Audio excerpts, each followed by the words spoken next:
ഇന്നത്തെ വീഡിയോയിൽ ഞാൻ പറയാൻ പോകുന്നത് ഗംഗാ ഡോൾഫിനെ പറ്റിയാണ്. ഗംഗാ നദിയിലും ബ്രഹ്മപുത്ര നദിയിലും കണ്ടുവരുന്ന ശുദ്ധജല ആറ്റേടി ആണ് സുസു അഥവാ ഗംഗാ ഡോൾഫിൻ. ഇതിൻ്റെ ശാസ്ത്രീയ നാമം പ്ലാറ്റനിസ്റ്റ ഗംഗേട്ടിക്ക എന്നാണ്. ഈ സസ്തനി ഇന്ത്യയുടെ ദേശീയ ജലജീവിയാണ്. കടുത്ത വംശനാശം നേരിടുന്നതിനാൽ IUCN ചുവന്ന പട്ടികയിൽ കുറച്ചിരിക്കുന്ന സുസുവിനെ ലോകത്തിൽ ഏറ്റവും മനുഷ്യ സാന്ദ്രതയേറിയ പ്രദേശത്ത് ജീവിക്കുന്ന ഡോൾഫിനായി WWF കണ്ടെത്തിയിട്ടുണ്ട്. വന്യജീവി നിയമം 1972 പ്രകാരം ഒന്നാമത്തെ പട്ടികയിൽ സംരക്ഷിക്കപ്പെട്ടിരിക്കുന്ന ജീവിയാണ്. സുസു പരക്കെ സുസു എന്നാണ് വിളിക്കുന്നതെങ്കിലും ചിലയിടങ്ങളിൽ, പ്രത്യേകിച്ച് കിഴക്കേ ഇന്ത്യയിൽ, ഇവയെ ഇഹു എന്നും വിളിക്കാറുണ്ട്. ശുദ്ധജല വാസികളായി ലോകത്തിൽ കണ്ടെത്തിയിട്ടുള്ള 3 ഡോൾഫിനുകളിൽ ഒന്നാണ് സുസു.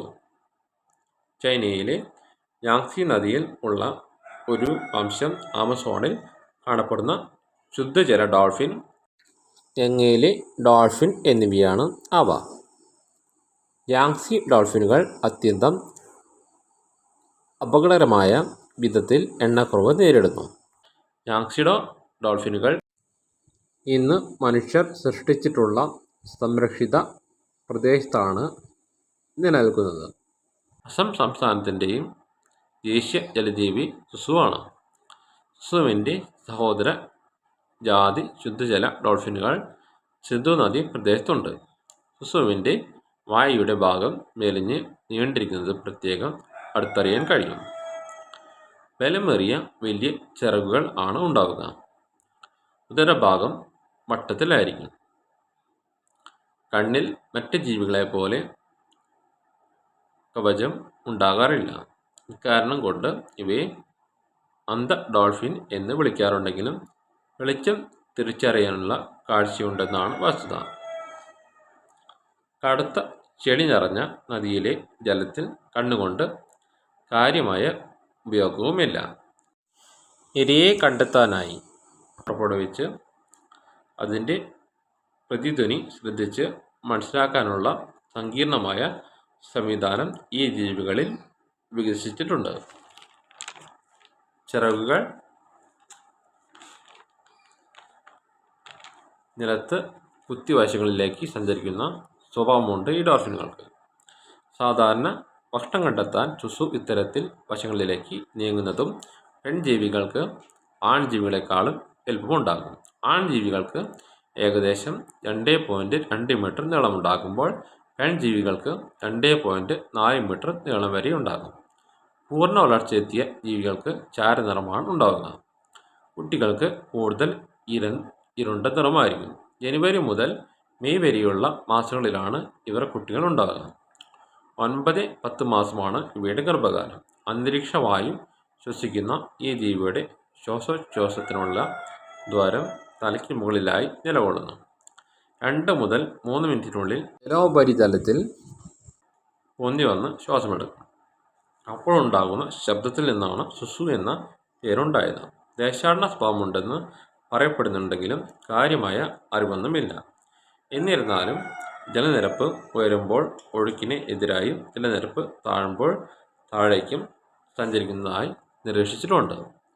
സർക്കാരിൻ്റെ കണക്ക് പ്രകാരം 4000 മുതൽ 5000 വരെ സുസുകൾ ഉണ്ടാകാനിടയുണ്ട്.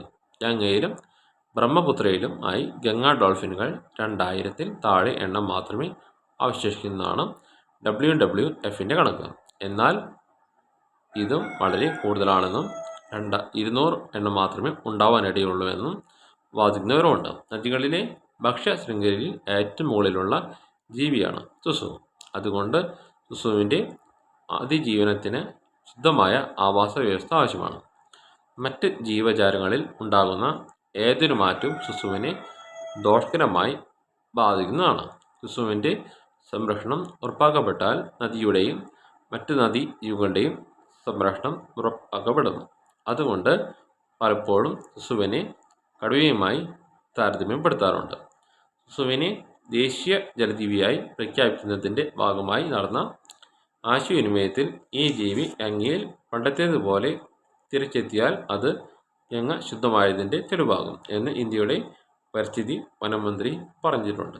കടുത്ത വംശനാശ ഭീഷണി നേരിടുന്ന ജീവികളാണ് ഗംഗാ ഡോൾഫിനുകൾ. WWFിൻ്റെ കണക്കനുസരിച്ച് ഇവയുടെ എണ്ണത്തിൽ വർഷം 10% കുറവുണ്ടാകുന്നു. ഗംഗയിൽ നിന്ന് തന്നെ വർഷം 130 മുതൽ 160 വരെ എണ്ണത്തെ വേട്ടയാടുന്നുണ്ടെന്ന് കരുതുന്നു. ഉത്തർപ്രദേശിലെ പഞ്ചസാര ഫാക്ടറികളിൽ നിന്ന് പുറന്തള്ളുന്ന വിഷാംശമുള്ള മലിനജലവും പ്രദേശത്തെ നൂൽക്കൽ കേന്ദ്രങ്ങളിൽ നിന്നും പുറന്തള്ളുന്ന മാലിന്യങ്ങൾ നേരിട്ട് ഗംഗാ നദിയിലേക്കാണ് വരുന്നത്. ഇത് ഡോൾഫിനുകൾക്ക് ഏറ്റവും ദോഷകരമായി ഭവിക്കുന്നു. ഗംഗാ നദിക്കും കുറുകെ പണിഞ്ഞിരിക്കുന്ന 50-ലധികം അണക്കെട്ടുകളും ഡോൾഫിനുകളെ പ്രതികൂലമായി ബാധിക്കുന്നു. ഗംഗയിൽ നിമജ്ജനം ചെയ്യുന്ന വിഗ്രഹങ്ങളും ഇവയ്ക്ക് വളരെ ദോഷം ചെയ്യുന്നു. 1990കളിൽ കളിമണ്ണിൽ നിർമ്മിച്ച കൃത്രിമമല്ലാത്ത വർണ്ണങ്ങൾ പൂശിയിരുന്ന വിഗ്രഹങ്ങളായിരുന്നു നിമജ്ജനം ചെയ്തിരുന്നത്. എന്നാൽ ഇവ ഇന്ന് പ്ലാസ്റ്റർ ഓഫ് പാരീസിൽ നിന്ന് നിർമ്മിച്ച കൃത്രിമ വർണ്ണങ്ങൾ പൂശിയാണ്. ഇന്ത്യയുടെ ദേശീയ ജലജീവിയാണ് ഗംഗാ ഡോൾഫിൻ. 2009 ഒക്ടോബർ 5-നാണ് കേന്ദ്ര സർക്കാർ ഗംഗാ ഡോൾഫിനെ ദേശീയ ജലജീവിയായി പ്രഖ്യാപിച്ചത്. നാഷണൽ ഗംഗാ റിവർ ബേസിൻ അതോറിറ്റിയുടെ ആദ്യ യോഗത്തിലാണ് ഗംഗാ ഡോൾഫിനെ ദേശീയ ജലജീവിയാക്കണം എന്ന നിർദ്ദേശം വെച്ചത്. 2009 മുതൽ ആസാമിൻ്റെ ദേശീയ ജലജീവിയും ഈ ഡോൾഫിനാണ്. ഇന്നത്തെ വീഡിയോ ഇവിടെ നിർത്തുന്നു. Subscribe, like, share.